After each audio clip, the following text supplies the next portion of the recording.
Hello everybody and welcome back to my channel. Today I wanted to try something a little bit different. I wanted to make a video inspired by Bailey Sarian, a YouTuber who my mum loves to watch, and this will essentially be telling you a ghost story with the help of my dwarf hamster. Today I'll be telling you The Monkeys Paw by W.W.Jacobs. The character Herbert has been swapped for Nelson, which is my other hamster, and Mrs. White has been swapped for Esmé White, because I hope you can see what I'm doing here. This isn't necessarily going to be a series, but if you do like this, then I may have some good news for you. My source for this story begins with an anonymous quote: "Be careful what you wish for, you may receive it." Now let's begin with the story. Part 1. Outside, the night was cold and wet, but in the living room, the curtains were closed and the fire burnt brightly. Father and son were playing chess. The father, whose ideas about the game involved some very unusual moves, putting his king into such sharp and unnecessary danger that it even brought comment from the white-haired old lady knitting quietly by the fire. "Listen to the wind," said Mr. White, who, having seen a mistake that would cost him the game after it was too late, was trying to stop his son from seeing it. "I'm listening," said the son, seriously studying the board as he stretched out his hand. "Check." "I should hardly think that he'll come tonight," said his father, with his hand held in the air over the board. "Mate," replied the son. "That's the worst of living so far out," cried Mr. White with sudden and unexpected violence. "Of all the awful, out-of-the-way places to live in, this is the worst. Can't walk on the footpath without getting stuck in the mud, and the road's a river. I don't know what the people are thinking about. I suppose they think it doesn't matter because only 2 houses in the road have people in them." "Never mind, dear," said his wife calmly. "Perhaps you'll win the next one." Mr. White looked up sharply, just in time to see a knowing look between mother and son. The words died away on his lips, and he hid a guilty smile in his thin grey beard. "There he is," said Nelson White, as the gate banged shut loudly and heavy footsteps came toward the door. The old man rose quickly, and opening the door, was heard telling the new arrival how sorry he was for his recent loss. The new arrival talked about his sadness, so that Esmé White said, "Tut tut," and coughed gently as her husband entered the room, followed by a tall, heavy-built, strong-looking man, whose skin had the healthy reddish colour associated with outdoor life, and whose eyes showed that he could be a dangerous enemy. "Sergeant Major Morris," he said, introducing him to his wife and son, Nelson. The Sergeant Major shook hands, and taking the offered seat by the fire, watched with satisfaction as Mr. White got out whiskey and glasses. After the 3rd glass, his eyes got brighter and he began to talk. The little family circle listened with growing interest to this visitor from distant parts, as he squared his broad shoulders in the chair and spoke of wild scenes and brave acts of wars and strange peoples. 21 years of it," said Mr. White, looking at his wife and son. "When he went away he was a thin young man. Now look at him." "He doesn't look to have taken much harm," said Esmé White politely. "I like to go to India myself," said the old man. "Just to look around a bit, you know." "Better where you are," said the Sergeant Major, shaking his head. He put down the empty glass and, sighing softly, shook it again. "I should like to see those old temples and fakirs, and the street entertainers," said the old man. "What was that you started telling me the other day about a monkey's paw or something, Morris?" "Nothing," said the soldier quickly. "At least, nothing worth hearing." "Monkey's paw?" said Esmé White curiously. "Well, it's just a bit of what you might call magic, perhaps," said the Sergeant Major, without first stopping to think. His 3 listeners leaned forward excitedly. Deep in thought, the visitor put his empty glass to his lips and set it down again. Mr. White filled it for him again. "To look at it," said the Sergeant Major, feeling about in his pocket, "it's just an ordinary little paw, dried to a mummy." He took something out of his pocket and held it out for them. Esmé White drew back with a look of disgust, but her son, taking it, examined it curiously. "And what is there special about it?" asked Mr. White as he took it from his son, and having examined it, placed it upon the table. "It had a spell put on it by an old fakir," said the Sergeant Major. "A very holy man. He wanted to show that fate ruled people's lives, and that those who tried to change it would be sorry. He put a spell on it so that 3 different men could each have 3 wishes from it." The way he told the story showed that he truly believed it, and his listeners became aware that their light laughter was out of place and had hurt him a little. "Well, why don't you have 3, sir?" said Nelson cleverly. The soldier looked at him the way that middle-age usually looked at disrespectful youth. "I have," he said quietly, and his face whitened. "And did you really have 3 wishes granted?" said Esmé White. "I did," said the Sergeant Major, and his glass tapped against his strong teeth. "And has anybody else wished?" continued the old lady. The first man had his 3 wishes, yes, was the reply. I don't know what the first 2 were, but the third was for death. That's how I got the paw. His voice was so serious that the group fell quiet.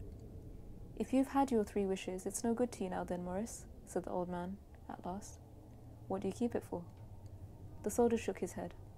Fancy, I suppose, he said slowly. I did have some idea of selling it, but I don't think I will. It's caused me enough trouble already. Besides, people won't buy it. They think it's just a story, some of them, and those who do think anything of it want to try it first and pay me afterward. If you could have another 3 wishes, said the old man, watching him carefully, would you have them? I don't know, said the other. I don't know. He took the paw, and holding it between his front finger and thumb, suddenly threw it upon the fire. Mr. White, with a slight cry, quickly bent down and took it off. Better let it burn, said the soldier sadly, but in a way that let him know he believed it to be true. If you don't want it, Morris, said the other, give it to me. I won't, said his friend with a stubborn determination. I threw it on the fire. If you keep it, don't hold me responsible for what happens. Throw it on the fire like a sensible man. The other shook his head and examined his possession closely. How do you do it? He asked. Hold it up in your right hand and state your wish out loud so that you can be heard, said the sergeant major. But I warn you of what might happen. Sounds like the Arabian Nights, said Esmé White, as she rose and began to set the dinner. Don't you think you might wish for 4 pairs of hands for me? Her husband drew the talisman from his pocket, and all 3 laughed loudly as the sergeant major, with a look of alarm on his face, caught him by the arm. If you must wish, he demanded, wish for something sensible. Mr. White dropped it back in his pocket, and placing chairs, motioned his friend to the table. In the business of dinner, the talisman was partly forgotten, and afterward the 3 sat fascinated as they listened more to the soldier's adventures in India. If the tale about the monkey's paw is more truthful than those he's been telling us, said Nelson, as the door closed behind their guest, just in time to catch the last train, we shan't make much of it. Did you give anything for it, father? Asked Esmé White, watching her husband closely. A little, said he, colouring slightly. He didn't want it, but I made him take it, and he pressed me again to throw it away. Not likely, said Nelson, with pretended horror. Why, we're going to be rich, and famous and happy, smiling, he said. Wish to be a king, father, to begin with. Then mother can't complain all the time. He ran quickly around the table, chased by the laughing Esmé White, armed with a piece of cloth. Mr. White took the paw from his pocket and eyed it doubtfully. I don't know what to wish for, and that's a fact, he said slowly. It seems to me I've got all I want. If you only paid off the house, you'd be quite happy, wouldn't you? Said Nelson, with his hand on his shoulder. Well, wish for £200. That'll just do it.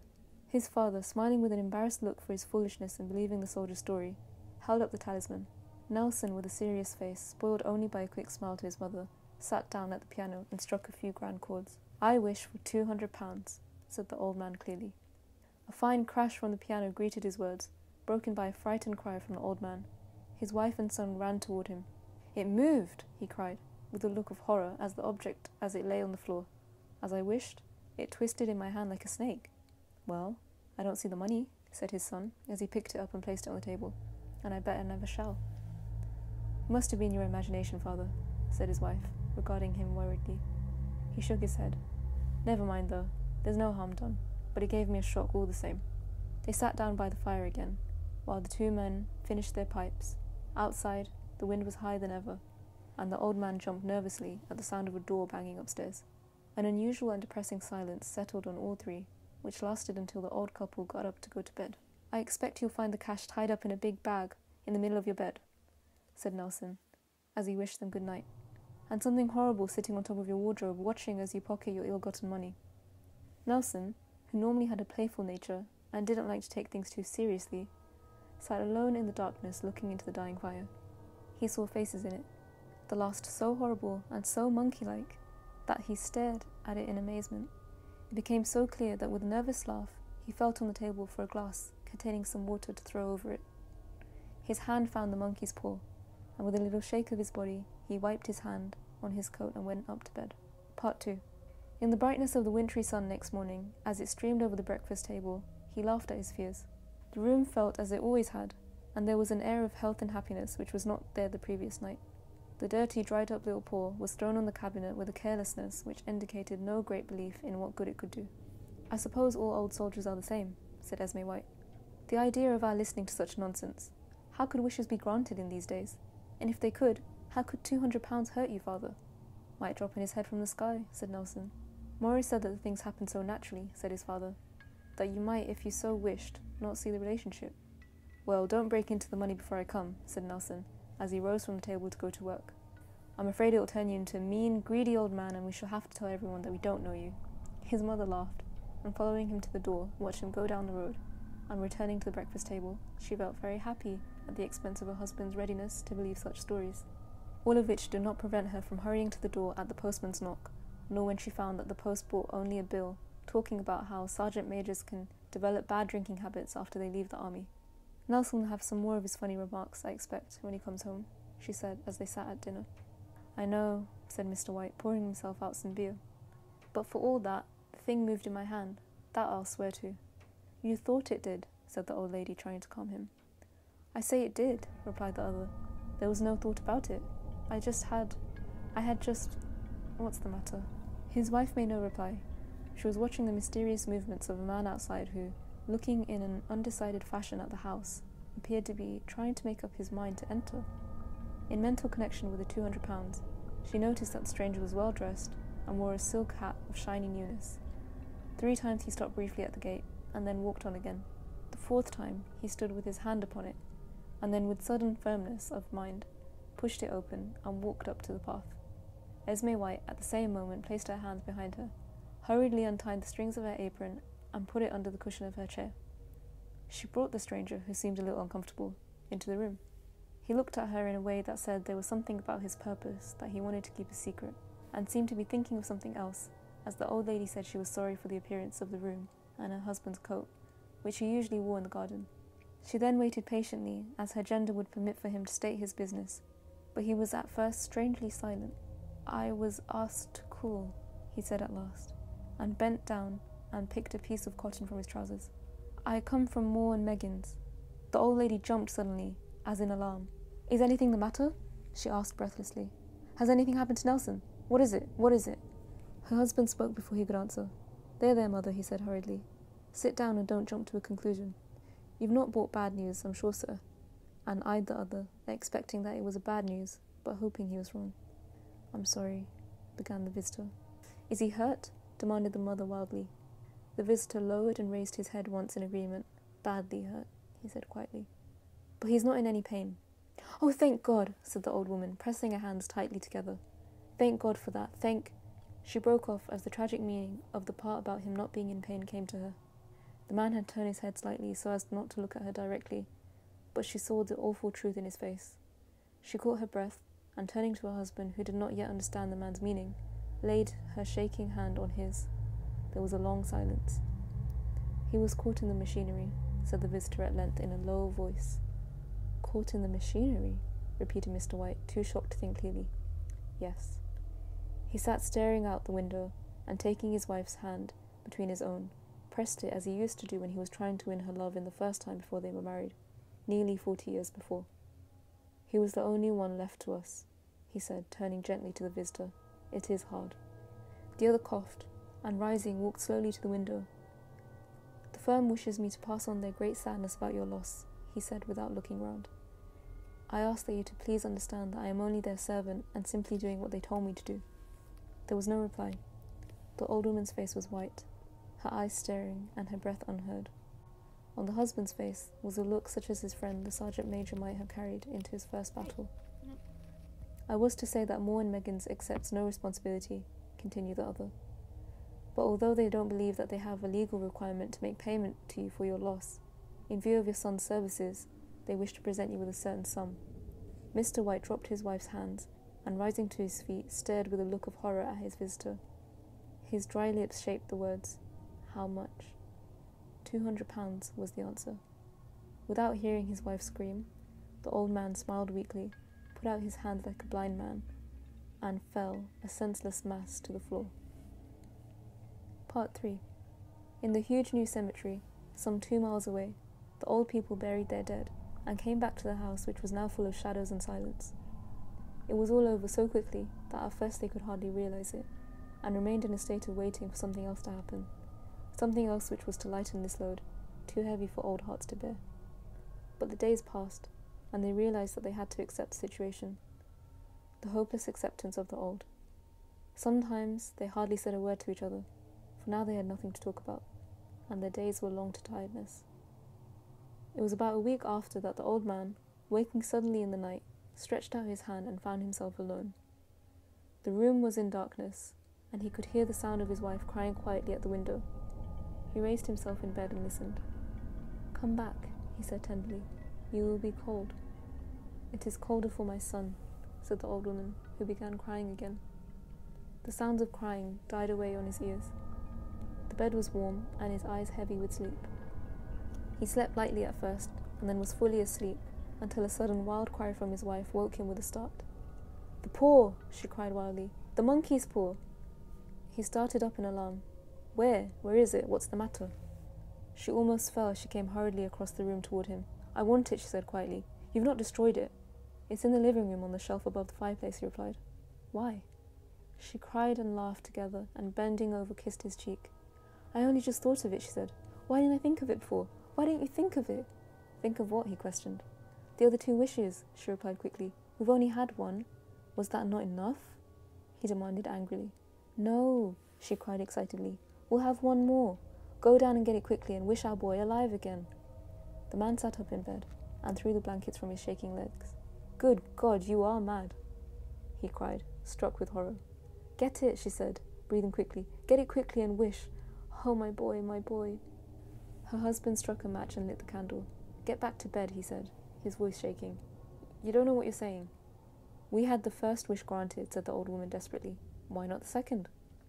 A coincidence," said the old man. "Go get it and wish," cried his wife, shaking with excitement. The old man turned and looked at her, and his voice shook. "He has been dead 10 days. And besides, I would not tell you before, but I could only recognize him by his clothing. If he was too terrible for you to see then, how now?" "Bring him back," cried the old woman, and pulled him towards the door. "Do you think I fear the child I have nursed?" He went down in the darkness and felt his way to the living room, and then to the fireplace. The talisman was in its place on the shelf, and then a horrible fear came over him that the unspoken wish might bring the broken body of his son before him before he could escape the room. He caught his breath as he found that he had lost the direction of the door. His forehead cold with sweat, he felt his way around the table and along the walls until he found himself at the bottom of the stairs with the evil thing in his hand. Even his wife's face seemed changed as he entered the room. It was white and expectant, and to his fears seemed to have an unnatural look upon it. He was afraid of her. "Wish!" she cried in a strong voice. "It is foolish and wicked," he said weakly. "Wish!" repeated his wife. He raised his hand. "I wish my son alive again." The talisman fell to the floor, and he looked at it fearfully. Then he sank into a chair, and the old woman with burning eyes walked to the window and opened the curtains. He sat until he could no longer bear the cold, looking up from time to time at the figure of his wife staring through the window. The candle, which had almost burnt to the bottom, was throwing moving shadows around the room. When the candle finally went out, the old man, with an unspeakable sense of relief at the failure of the talisman, went slowly back to his bed, and a minute afterward the old woman came silently and lay without movement beside him. Neither spoke, but lay silently listening to the ticking of the clock. They heard nothing else other than the normal night sounds. The darkness was depressing, and after lying for some time building up his courage, the husband took the box of matches, and lighting one, went downstairs for another candle. At the foot of the stairs, the match went out, and he stopped to light another, and at the same moment a knock sounded on the front door. It was so quiet that it could only be heard downstairs, as if the one knocking wanted to keep their coming a secret. The matches fell from his hand. He stood motionless, not even breathing, until the knock was repeated. Then he turned and ran quickly to his room, and closed the door behind him. A third knock sounded through the house. "What's that?" cried the old woman, sitting up quickly. "A rat," said the old man shakily. "A rat. It passed me on the stairs." His wife sat up in bed listening. A loud knock echoed through the house. "It's Nelson!" she screamed. "It's Nelson!" She ran to the door, but her husband was there before her, and catching her by the arm, held her tightly. "What are you going to do?" he asked in a low, scared voice. "It's my boy, it's Nelson!" she cried, struggling automatically. "I forgot it was 2 miles away. What are you holding me for? Let go, I must open the door." "For God's sake, don't let it in," cried the old man, shaking with fear. "You're afraid of your own son," she cried, struggling. "Let me go."